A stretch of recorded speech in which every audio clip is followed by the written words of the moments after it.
ಮಾಡ್ಕೊಂಡಿದ್ದೀವಿ. ಏನೋ ಮಾಡ್ಕೊಳ್ಳೋದು, ಏನು ಮಾಡೋಣ. ನಮ್ಗೆ ಒಳ್ಳೇದಾಗ್ತದೆ, ನಮ್ಮ ಕುಟುಂಬಕ್ಕೆ ಒಳ್ಳೇದಾಗ್ತದೆ. ಸಮಾಜ ಹೋಗ್ಬಿಟ್ಟು ಎಲ್ಲೋ ಹೋಗಿ ಇದು ಸಿಗುವಂತ ವಸ್ತು ಅಲ್ಲ, ಸರಕು ಅಲ್ಲ, ನಮ್ಮಲ್ಲೇ ಇದೆ. ನಮ್ಮ ಖುಷಿ, ನಮ್ಮ ತೃಪ್ತಿ ನಮ್ಮಲ್ಲೇ ಇದೆ. ರಿಟೈರ್ಡ್ ಆದ್ಮೇಲೆ ಎಂತ ಪುಣ್ಯಾತ್ಮಗಳೇ, 25 ವರ್ಷ ಇದ್ದಿದ್ರೆ ಇಟ್ಬಿಟ್ಟು ಹೋದಪ್ಪ ನೀನೇನೋ ಬರ್ತಾ ಇದ್ರೆ ದಾರಿ ತಪ್ಪ ಆ ಕಡೆ ಸೈಡಿಂದ ಹೋಗ್ತಾನೆ ಅಂದ್ರೆ ನಾವು ಎದುರುಗಡೆ ಸಿಕ್ಕಿದ್ರೆ ಕಾಫಿ ಕೊಡಿಸುವಂತ ಮಟ್ಟಕ್ಕೆ ನಮ್ ಸೇವೆ ಇತ್ತು. ನೀನ್ ದಾರಿ ತಪ್ಪ ಹೋಗಿದೀಯಾ ಅಂತ ಅರ್ಥ ನೋಡಿ. ಜಿಲ್ಲೆನಲ್ಲಿ ಸಂಘಟನೆ ಸಭೆಯನ್ನು ಮಾಡಿದ್ವಿ.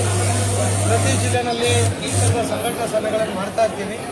ಬಹಳ ಮುಖ್ಯವಾಗಿ ನಮ್ಮಲ್ಲಿ ನೌಕರರ ಸಮಸ್ಯೆಗಳ ಬಗ್ಗೆ ಸಂಘಟನೆ ಏನು ಮಾಡಿದೆ, ಮುಂದೆ ಏನು ಮಾಡಬೇಕು ಅನ್ನುವಂಥ ಒಂದಿಷ್ಟು ಚಿಂತನ ಮಂಥನ ಮಾಡುವಂಥ ವೇದಿಕೆ ಇದೆ ಅಷ್ಟೇ. ಆ ವೇದಿಕೆಯಲ್ಲಿ ಜಿಲ್ಲೆಯಲ್ಲಿ ಸುಮಾರು 220 ಜನ ಏನು ಚುನಾಯಿತ ನಿರ್ದೇಶಕರು, ಪದಾಧಿಕಾರಿಗಳಿದ್ರು, ಎಲ್ಲರೂ ಕೂಡ ಭಾಗವಹಿಸಿದ್ರು. ಚರ್ಚೆಗಳಾಯಿತು. ಖಂಡಿತ ಮುಂದೆ ಸಂಘಟನೆ ಯಾವ ದಿಕ್ಕಿನಲ್ಲಿ ತೆಗೆದುಕೊಂಡು ಹೋಗಬೇಕು, ನಮ್ಮಲ್ಲಿರುವಂಥ ಸವಾಲುಗಳೇನು, ಆ ಸವಾಲುಗಳಿಗೆ ಯಾವ ರೀತಿ ಪರಿಹಾರಗಳನ್ನು ಕಂಡುಕೊಳ್ಬೇಕು, ನಾವು ಯಾವ ರೀತಿ ಸಂಘಟಿತರಾಗಬೇಕು, ಸಂಘಟನೆ ಹೋರಾಟಗಳೇನು, ಇತಿಹಾಸ ಏನು, ಎಲ್ಲವನ್ನ ಚರ್ಚೆಗಳನ್ನು ಮಾಡಿ ಒಂದು ಒಳ್ಳೆಯ ನಿರ್ಧಾರಗಳನ್ನು ಕೂಡ ಇವತ್ತಿನ ಸಭೆಯಲ್ಲಿ ತೆಗೆದುಕೊಂಡಿದ್ದೇವೆ.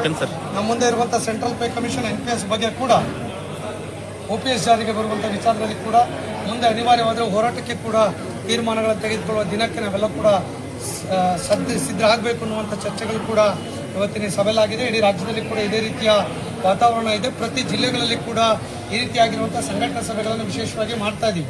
ಯಾಕಂದರೆ ಚುನಾಯಿತ ಪ್ರತಿನಿಧಿಗಳ ಜವಾಬ್ದಾರಿ ಜಾಸ್ತಿ ಇರ್ತದೆ. ಸೊ ಹಾಗಾಗಿ ಬಹುಶಃ ಇನ್ನೊಂದು 4-5 ತಿಂಗಳಲ್ಲಿ ಇಡೀ ರಾಜ್ಯವನ್ನು ಒಂದು ಮುಗಿಸ್ತೇವೆ. ಅದಾದ ನಂತರ ಮತ್ತೆ ಬೇರೆ ಬೇರೆ ಕ್ಯಾಡರ್ಗಳ ಜೊತೆ ಸಭೆಗಳು ಕೂಡ ಆಗ್ತದೆ. ಸೊ ಹಾಗಾಗಿ ಒಟ್ಟಾರೆ ಚಿಕ್ಕೋಡಿ ಶೈಕ್ಷಣಿಕ ಜಿಲ್ಲೆಯಲ್ಲಿ ಸಂಘಟನೆ ಸಮರ್ಥವಾಗಿದೆ, ಸದೃಢವಾಗಿದೆ. ಎಲ್ಲರೂ ಕೂಡ ಒಂದು ಟೀಮ್ ವರ್ಕ್ ಆಗಿ ಮುಂದಿನ ದಿನಗಳಲ್ಲಿ ಸಂಘಟನೆಯನ್ನು ಕಟ್ಟಬೇಕು, ಮುನ್ನಡೆಸಬೇಕು ಅಂತ ಚಿಂತನೆ ಮಾಡಿದ್ರೆ ಸಂತೋಷ ತಂದಿದೆ. ಹೊಸ ಬಗ್ಗೆ ಮಾಹಿತಿ ಇಲ್ಲ. ಹೊಸ ಆ್ಯಪ್ ಅದು ಸ್ಯಾಲ್ರಿ ಅದಲ್ಲ ಹೇಳಿದ್ವಿ. ಸ್ಯಾಲ್ರಿದು ಗೌರ್ಮೆಂಟ್ ಪರ್ಮಿಷನ್ ಲೆವೆಲಲ್ಲಿದೆ. ಅದಾದರೆ ಆ ಥರದ ಅನುಕೂಲ ಆಗುತ್ತೆ ಅಂತ ಹೇಳಿದ್ದೀವಿ. ಸೊ ಅದಾದರೆ ಭಾಳ ಜನ ನೌಕರ ಕುಟುಂಬಕ್ಕೆ ಆರ್ಥಿಕ ಸಹಕಾರ ಮತ್ತು ಸ್ವಾವಲಂಬನೆಯ ಬದುಕಿಗೆ ಅನುಕೂಲ ಆಗ್ತದೆ. ಯಾವಾಗಿಂದ ಜಾರಿಗೆ ಬರ್ಬೋದು? ಬಹುಶಃ ಈಗ ಸರ್ಕಾರದ ನಡುವೆ ಚರ್ಚೆ ನಡೀತಾ ಇದೆ. 2-3 ಸ್ಟೇಟಲ್ಲಿ ಅಪ್ಲೈ ಆಗಿದೆ, ಇಂಪ್ಲಿಮೆಂಟ್ ಆಗಿದೆ. ಅದನ್ನು ಕಾಪಿ ಇಟ್ಕೊಂಡು ನಾವು ಮಾಡ್ತಾ ಇದ್ದೀವಿ. ಸೊ ಬಹುಶಃ 1 or 2 ಮಂತ್ಸಲ್ಲಿ ಇಂಪ್ಲಿಮೆಂಟ್ ಮಾಡಿಸ್ತೇವೆ. ಅದನ್ನು ಚರ್ಚೆ ನಡೆದಿದೆ. ಸಾಧಕ ಬಾಧಕಗಳು ಅವೆಲ್ಲ ಸ್ಟಡಿ ಮಾಡಬೇಕಲ್ಲ, ಒಂದಿಷ್ಟು ಅವಕಾಶ ಬೇಕಾಗುತ್ತೆ. ಸರ್ ನೀವು ಆಗಬೇಕು ಅನ್ನುವಂಥ ವಿಚಾರದಲ್ಲಿ ನಮ್ಮ ಸ್ಟ್ಯಾಂಡ್ ಪಕ್ವವಾಗಿದೆ. OPS ವಿಚಾರದಲ್ಲಿ ಹಿಂದೆ ಸರಿಯುವಂಥ ಪ್ರಶ್ನೆಲ್ಲ OPS ಆಗಲೇಬೇಕು. ನಮ್ಮ 2,93,000 ಜನ NPS ನೌಕರ ವಿಚಾರದಲ್ಲಿ ಸಂಘಟನೆ ಭಾಳ ಸೀರಿಯಸ್ ಆಗಿದೆ. ಮೊನ್ನೆ ಮುಖ್ಯಮಂತ್ರಿಗಳ ಜೊತೆ ಕೂಡ ನಾವು ಚರ್ಚೆ ಮಾಡಿದ್ದೇವೆ. ಅವರು ಪರಿಶೀಲನೆ ಮಾಡೋಣ ಅನ್ನುವಂಥ ಮಾತನ್ನು ಹೇಳಿದ್ದಾರೆ. ಹಾಗಾಗಿ ಪರಿಶೀಲನೆ ಅಲ್ಲ, ಕಮಿಟಿ ಕೌನ್ಸಿಲ್ ಆಗಿದೆ, ರಿಪೋರ್ಟ್ ತಗೊಳ್ಬೇಕು, ಕ್ಯಾಬಿನೆಟಿಗೆ ತಂದು ಸ್ಟಡಿ ಮಾಡಿ ಇಂಪ್ಲಿಮೆಂಟ್ ಮಾಡೋ ಕೆಲಸ ಬ್ಯಾಲೆನ್ಸ್ ಇದೆ. ಸೊ ಅಂಥವರೆಗೆ ಬಂದು ನಿಂತಿದ್ದೇವೆ.